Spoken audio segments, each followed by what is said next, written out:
Monique Gravel, 49 ans, a été assassinée en 2004 dans sa résidence et c'est une affaire qui n'a jamais été résolue. On va le voir par plusieurs étapes. On va revisiter les journaux. On va voir qu'est-ce qui a été produit sur cette affaire-là depuis 2004. Il y a même une personne de son entourage qui m'a écrit en 2018. On va voir aussi un petit peu, bon, là, on a l'enquête de coroner dans cette affaire-là. Et bref, on va voir les documents, qu'est-ce qu'il y a, voir si c'est possible de rassembler les faits pour essayer de comprendre et peut-être, bon, donner un petit coup de pouce à cette enquête-là. On ne sait jamais. Donc, dans un premier temps, on va voir, ça c'est un des premiers articles qui a annoncé le drame en 2004, donc ça a été publié dans la presse le 27 avril 2004. Mystérieux assassinat dans un quartier paisible. C'était écrit à l'époque par la journaliste Judith Lachapelle. Et bon, on comprend que Monique Gravel a été retrouvée dans sa maison de l'arrondissement Saint-Laurent, à Montréal, évidemment. Ici, c'est spécifié dans l'article que Monique, ce qui ajoute au drame, évidemment, que Monique Gravel, 49 ans, a été trouvée par sa fille de 15 ans dans sa chambre à coucher vers 19 h, donc le dimanche 25 avril. L'adolescente et son frère de 13 ans rentraient d'un week-end avec leur père. Bon, ici, malgré le fait que c'était encore récent à cette époque-là, c'est un petit peu surprenant que les policiers avouaient déjà nager dans le mystère, parce qu'on disait ici que les policiers disent n'avoir aucun suspect ni mobile du crime en vue. On nage en plein mystère, a commenté l'agent Robert Mansueto du service de police de la ville de Montréal. Bon, ici, autre petit détail, sous la photo là, que l'on voit là, les enquêteurs sortir de la maison, on peut lire que, bon, c'est la maison que Monique Gravel habitait avec ses enfants. Donc, si elle habitait seulement avec ses enfants et que le père les ramenait après un week-end passé avec eux, bien, on peut en déduire déjà d'un premier coup d'œil que le couple ne vivait plus ensemble, donc est-ce qu'ils étaient séparés seulement ou divorcés? C'est ce qu'on va voir un petit peu plus tard. On va revenir sur ce détail-là.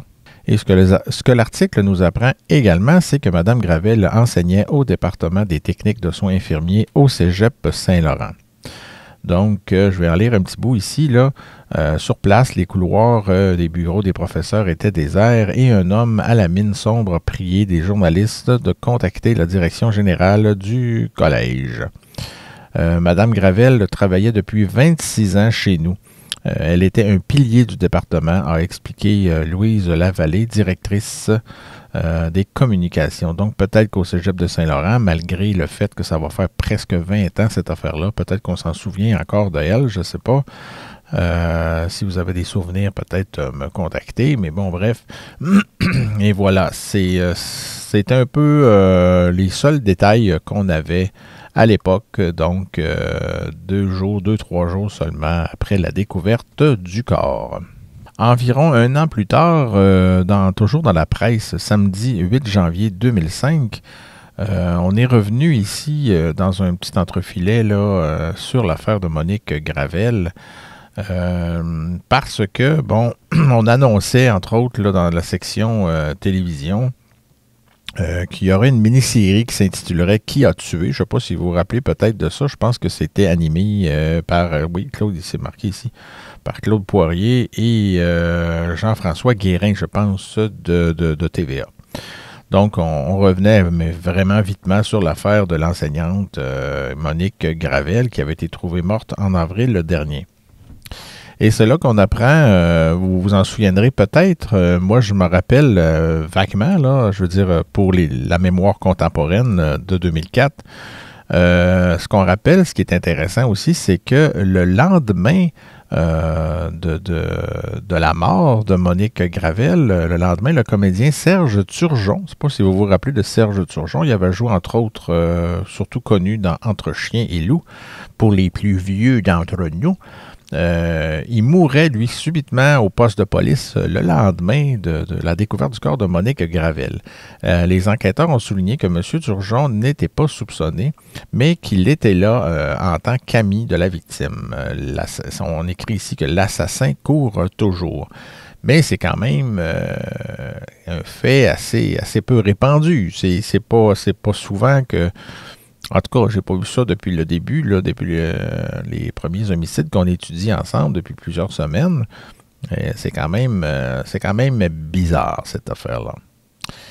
Et puisqu'on apprend que le comédien Turgeon est décédé le lendemain, ce qui est quand même pas banal, on va revenir un petit peu dans le temps, donc quelques semaines, le 20 mai 2004. Et oui, le comédien Serge Turgeon a tenté sans succès de contacter Monique Gravel le 24 avril dernier, la veille de la journée où elle a été retrouvée morte dans sa maison de l'arrondissement Saint-Laurent. C'est ce que la presse avait appris à l'époque. Ce que l'article nous apprend aussi, c'est qu'il y avait une grande amitié, en tout cas, il était assez proche de Monique Gravel, dans le sens que, bon, lui, M. Turgeon était connu pour ses problèmes cardiaques. Puis, il y avait eu quelques soins à domicile là, de Madame Gravel. Voilà. Et c'est ça, il s'est présenté de lui-même parce qu'il pensait avoir de l'information, comme tout bon citoyen, à fournir à la police. Et bon, en arrivant au poste de police, peu de temps après, bien, il a succombé tout simplement à une crise cardiaque. C'est là qu'il est décédé. Ce qui est quand même pas, comme je disais, qui est pas banal, là. Mais non plus, faut pas non plus prendre ce fait-là comme... parce que oui, sur le coup, on aurait pu dire « Ah ben c'est le coupable » ou on aurait pu le désigner comme suspect, mais bon, si on revient ici, même ses problèmes cardiaques et même un ACV, ça avait été... c'était connu, donc même, on voit ici que Jean-Pierre Coallier, le célèbre animateur de télé, qui, bon, lui disait qu'on voyait venir ça sur la santé de M. Turgeon, donc c'était pas vraiment une surprise de le voir décédé. Mais quand même, ça l'a ajouté, je pense, à la dramatique de toute cette affaire-là. Mais je ne pense pas qu'on puisse relier M. Turgeon à cette affaire de meurtre-là. Et maintenant... allons voir l'enquête de coroner que j'ai commandée il y a quand même quelques années. Je crois que c'était en 2018. À propos de la mort de Monique Gravel, son assassinat au fond. Alors, voilà, on voit qu'elle est née en 1954 ici, qu'elle est décédée chez elle, donc dans l'arrondissement Saint-Laurent, tout ça. On ne marque pas l'adresse exacte, ce qui est compréhensible aussi pour éviter les curieux. Cause probable du décès. Donc, le coroner commence ainsi: asphyxie par compression du cou. OK. Exposé des causes. Identification. Bon, Madame Monique Gravel a été identifiée par ses enfants, qui ont d'ailleurs fait la découverte, malheureusement. Examen externe. À l'examen externe pratiqué lors de l'autopsie, le corps présente de nombreuses lésions traumatiques. Examen interne maintenant. À ma demande, le 27 avril 2004, le docteur Michel Houd pratique une autopsie sur le corps au laboratoire des sciences judiciaires et de médecine légale. Son examen établit la cause probable du décès. Les antécédents maintenant, c'est assez bref, hein? C'est quand même pas... j'ai déjà vu beaucoup plus complet comme rapport de coroner, mais bref. C'est pas une critique non plus, ça dépend des coroners et ça dépend des époques. Ils n'ont pas été investigués car non contributifs au décès. Bon, OK. Autre rapport, l'analyse toxicologique des prélèvements biologiques est négative. Donc, elle n'avait rien dans le sang, aucune drogue, aucun alcool et tout ça. Donc, Michel Ferland, qui signe ça en 2005. Voilà. Sur la deuxième et dernière page, on peut lire que le 25 avril 2004, Mme Monique Gravel est trouvée sans vie apparente dans sa résidence de l'arrondissement Saint-Laurent. Bon, ça, on le sait déjà. À 20h05, le docteur Peter Cohen d'Urgence Santé constate le décès. Bon, l'enquête policière est confiée au sergent-détective Vincent Roson de la section des homicides du SPVM.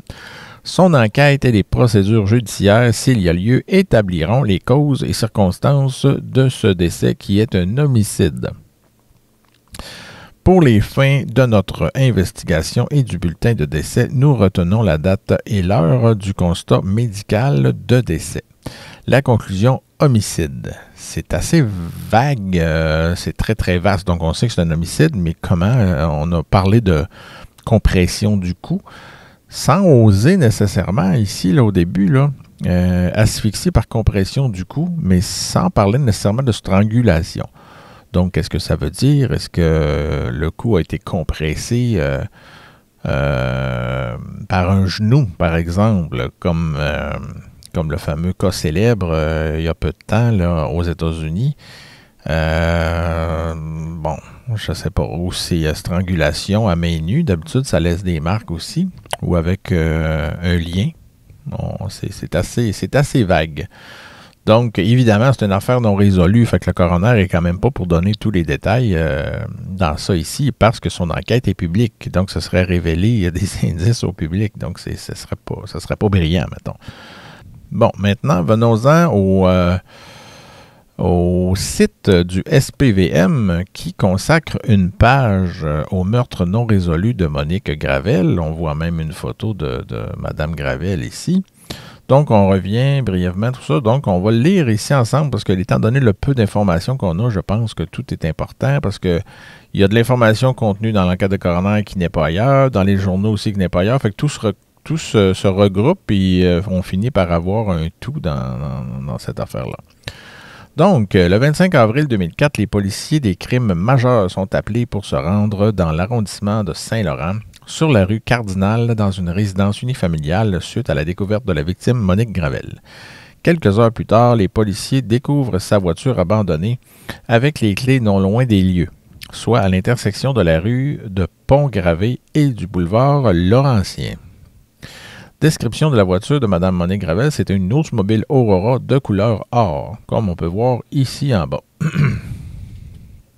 Je pense que ça fait longtemps qu'il ne s'en fait plus de ce modèle-là, mais bref, c'est un modèle même facile à reconnaître, là, qui est assez particulier. Lors de l'examen de la scène, les policiers retrouvent une tuque noire laissée sur les lieux qui contient un profil ADN d'un homme inconnu. OK.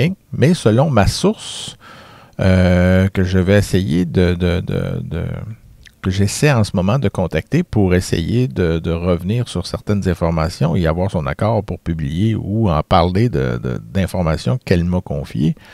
La tuque aurait été retrouvée quelques années après ou le profil ADN dans la tuque un peu plus tard. Donc, il y a peut-être un délai là, qui n'a pas été mentionné dans ce cas-là. Madame Gravel travaillait comme infirmière et enseignante, ça on le sait déjà. Ensuite, les enquêteurs sont convaincus que la personne ayant abandonné la tuque sur les lieux est de quelque façon impliquée dans la mort violente de Mme Gravel. Toute personne ayant les informations est priée de communiquer avec le SPVM, soit en composant le 911 et bon, tout ça. Donc, je fais la même remarque. Si des fois vous avez de l'information, ben contactez-moi pas. C'est pas moi qui va boucler le dossier. Donc, contactez la police, c'est beaucoup mieux. Vous avez même le numéro de dossier ici. Si des fois il y a confusion. Donc, il y a la photo ici de Mme Gravel, la fameuse tuque. La voiture de Mme Gravel, là, évidemment, ça remonte à 18 ans, cette affaire-là. Donc, c'est quand même pas... faut aller chercher loin dans nos souvenirs, mais on ne sait jamais. Et il y a même un lien ici sur une vidéo YouTube produite par le SPVM qui fait à peine 1 minute, mais qui, bon, résume assez bien l'affaire. Alors, voilà, je vous invite à aller voir parce que, bon, c'est une vidéo quand même faite de façon officielle. Voilà, c'est bien fait, mais c'est court aussi. Évidemment, hein, la police n'est pas pour dévoiler tous ses secrets et indices. Moi, je vais revenir seulement sur la tuque, cette fameuse tuque qui a été retrouvée sur les lieux. Si on a retrouvé un ADN, puis là, dans la vidéo, on dit que l'ADN ne correspond à aucun profil connu. Donc, ça voudrait dire qu'aucun membre, j'imagine que les enquêteurs ont fait le tour de la famille, donc ça veut dire que le profil ADN ne colle pas avec aucun membre de la famille, ou l'ADN n'était peut-être pas assez complet, je ne sais pas. Donc, il faudrait peut-être éliminer les membres de la famille, j'imagine, Mais selon ma source, il y aurait des doutes à avoir de ce côté-là. Alors, c'est pour ça qu'on va peut-être revenir. Je vous promets rien, là, évidemment, ça va dépendre des contacts que je vais avoir avec ma source. Si, il y aura peut-être une autre balado, une suite. On y reviendra peut-être pour essayer d'en reparler et de rebrasser tout ça. Là-dessus, ben, bonne journée. Au revoir.